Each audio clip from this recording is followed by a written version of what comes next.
प्यारे बच्चों, आज कार्यपत्रक 46 हल करते हैं, जिसमें दक्षता दी गई है व्यावहारिक व्याकरण, लिंग, वचन की पहचान कर क्रिया, पहचान कर लिख पाना। पहला प्रश्न है, दिए गए शब्दों में एक वचन शब्द पर गोला लगाइए।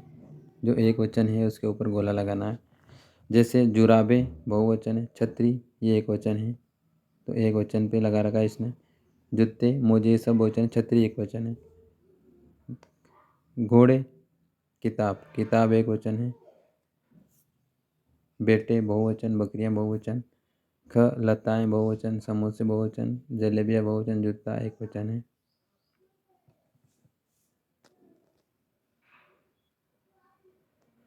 चूहे, केला, पत्ते, कुत्ते, इसमें केला एक वचन है। घ पेंसिलें, खिलौने, खिलौना, कपड़े, मेवे, तो इसमें खिलौना के ऊपर गोला लगाना है। खिलौना एक वचन है। दूसरा प्रश्न, दिए गए शब्दों के बहुवचन बनाइए। बहुवचन बनाना है तो तारा का तारे, खिलौना का खिलौने, माला का मालाएं, पेंसिल का पेंसिलें, कपड़ा का कपड़े, पत्ता का पत्ते, तितली का तितलियाँ, चिड़िया का चिड़ियाँ, घोड़ा का घोड़े हो जाएंगे।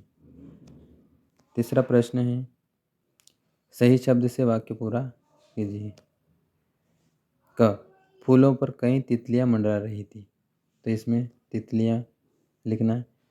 क सब ने राष्ट्रगान गाया, तो सब बच्चों ने राष्ट्रगान गाया, बच्चे लिखना है इसमें, बच्चों।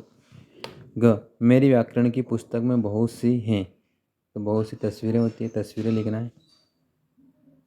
घ आज मैंने कक्षा में 2 सीखी, तो कविताएं सीखी, तो यहाँ कविताएं लिखना है।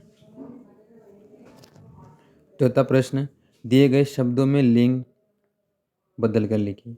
मामा का मामी, मोर का मोरनी, शेर का शेरनी, बच्चा का बच्ची, छात्र का छात्रा, बकरा का बकरी, घोड़ा का घोड़ी, चूहा का चूहिया हो जाएगा। पांचवा है, रेखांकित शब्दों के लिंग बदलकर वाक्य पूरा कीजिए। क एक जंगल में एक सिंह और सिंहनी अपने बच्चों के साथ रहते थे। ख मेरी दादी और दादा गांव में रहते हैं, दादी का दादा। घ सलमा के पास एक मुर्गी और एक मुर्गा है। मैं गांव से मेरे मामा और मामी आए हैं। बालक और बालिका खेल रहे हैं। बारात में दूल्हा और दुल्हन को देखा।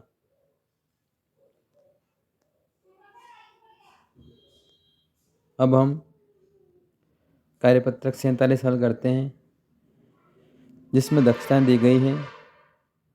गद्यांश और पद्यांश को पढ़कर उत्तर दे पाना, व्यावहारिक व्याकरणिक इकाइयों को समझ पाना। गद्यांश को पढ़ेंगे पहले। लोमड़ी और बकरी बहुत अच्छे दोस्त थे। वे एक साथ रहते थे। एक दिन बकरी हरी घास चरने जंगल में थोड़ी दूर चली गई। जब वह हरी घास चर रही थी तभी उसे शिकारी कुत्तों का एक झुंड नजर आया। पास में ही हिरण के छोटे छोटे बच्चे लंबी लंबी घास में दौड़ लगा रहे थे। यह सब देखकर बकरी को दया आई। वह सोचने लगी कि बच्चों को कुत्ते कोई नुकसान न पहुंचा दे। वह सोच ही रही थी कि उसके पास एक मोटा हाथी आ गया और कुत्ते उसे देखकर तेजी से भाग गए। यह गद्यांश हमने ध्यानपूर्वक पढ़ा। अब इसके आधार पर जो प्रश्न बने उनके उत्तर देने हैं। संज्ञा, सर्वनाम, क्रिया, विशेषण, ये लिखने हैं इसमें से छांट के, है ना। कहानी को पढ़िए और दी गई सारणी में शब्दों को छांट कर लिखिए। संज्ञा, सर्वनाम, क्रिया और विशेषण शब्दों को छांट कर लिखना है। तो संज्ञा इस गद्यांश में से, तो संज्ञा शब्द है इस गद्यांश में लोमड़ी, बकरी, कुत्ता, हिरण। सर्वनाम है वे, वह, उसे, उसके। क्रिया शब्द चरने, चली गई, दौड़, भाग गए, ये सब क्रिया शब्द है। विशेषण है हरी, छोटे छोटे, लंबी लंबी, मोटा। मोटा हाथी, तो हाथी की विशेषता बता रहा है तो मोटा, ये विशेषण शब्द है। अब हम दूसरा प्रश्न हल करते हैं। इन शब्दों को छांटकर उचित शब्द भरिए। शब्द दे रखे मोहन, कपिल, चलता, अच्छा, कमजोर, खेलता, जयपुर, पढ़ता, चतुर। तो इन सभी शब्दों में संज्ञा शब्द, क्रिया शब्द और विशेषण शब्द छांटकर लिखना है। तो संज्ञा शब्द है मोहन, कपिल और जयपुर, ये संज्ञा शब्द है। क्रिया शब्द है चलता, ये चलता, खेलता, ये खेलता, पढ़ता, ये पढ़ता, ये क्रिया शब्द है। चलता, खेलता, पढ़ता, ये क्रिया शब्द है। विशेषण अच्छा, कमजोर, चतुर, ये विशेषण शब्द है।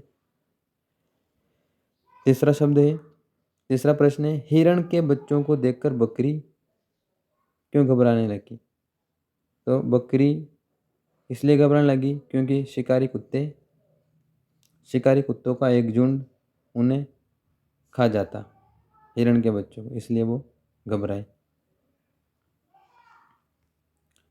चौथा है मोटे हाथी के आने से क्या हुआ।